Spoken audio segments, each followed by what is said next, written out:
Do you like pussy? Tonight, it's RuPaul's Drag Race Season 16, an underwater lip-sync mini-challenge. Nymphia Wind is a photo shoot icon. Yes, bitch.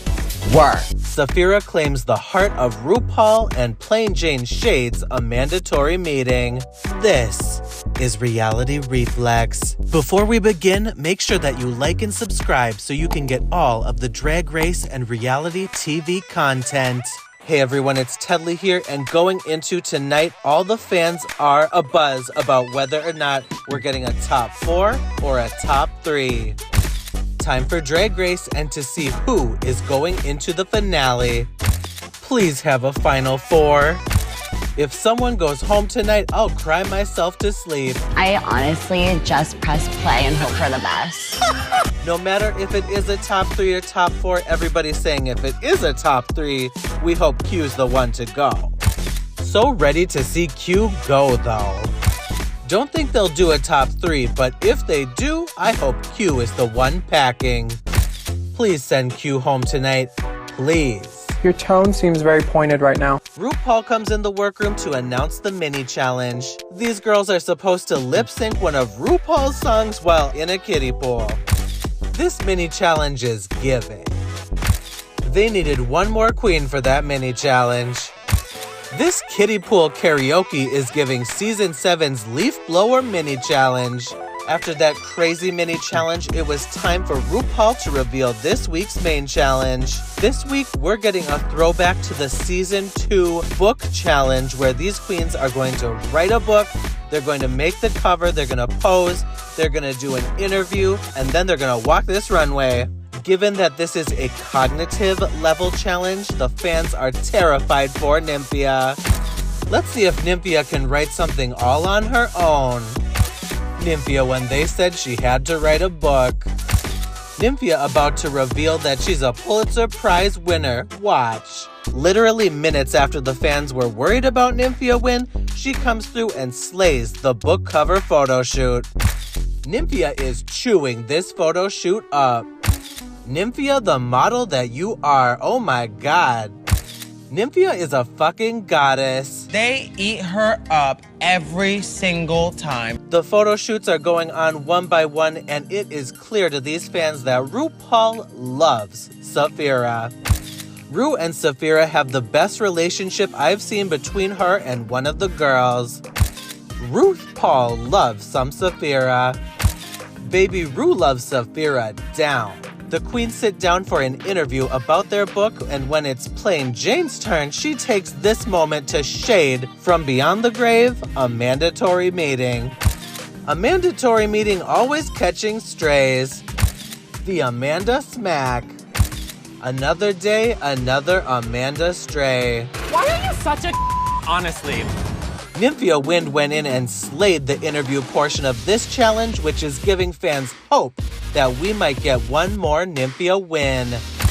Nymphia is taking it. This was the most authentic and vulnerable and comfortable I've seen Nymphia in a challenge. Nymphia's eating this podcast up. Thank God. And then it was time for the runway. Like usual on this review, we're only gonna shout out the shoots and the toots, and we're just gonna skip the boots. Alright, so first up on this runway, we had Q coming out, and she was giving the orange fantasy a la Maya Iman LePage and Sapphira Cristál. However, this time around, the fabric seemed to be made of some fan-like material going around. It was giving ballerina. It was obviously giving orange. What was really a standout for me for Q's look this week was hair and makeup. Oh my god, this hair was so intricate. It just fell so beautifully. It was giving blonde Bjork this week, okay? It was really fucking epic. And then on top of that, her makeup just paired so well with the hair. And then the earrings to go with it to make the outfit make sense. All of that combined was just so much everything. And then the outfit was also a step up from the crazy orange corsets we've been seeing all season. Sapphira Cristál comes down the runway giving African fan realness. So what she has done is combined the fan aesthetic with African materials and patterns on the gown. And in addition to that, she's giving her signature Sapphira Cristál blue fantasy. So she is coming down giving all of that, plus she is giving hair show competition realness with this crazy headpiece that's like a circle. It looks like a tire or a wheel. I don't know, maybe it's supposed to be a fan, but it is once again the next level. It is giving just one more element to this overall epic, iconic end of the season gown. Yes, Saphira Crystal. Nymphia Wynn comes down this runway. She is giving an East meets West edition of Marie Antoinette. So she says the patterns all have dragons. And then, of course, the Marie Antoinette aesthetic and silhouette is coming through on the other end. And so anyway, she is coming out. She is giving it. And so once again, just so it said, not a yellow look. So come through, Nymphia Wynn, surprising us once again.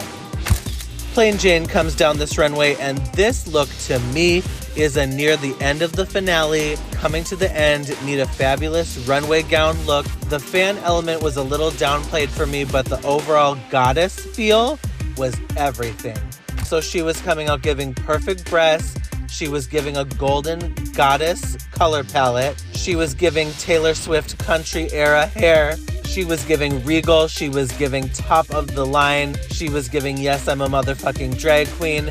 She was giving, hell yes, we are coming to the end of this chapter of RuPaul's Drag Race Season 16.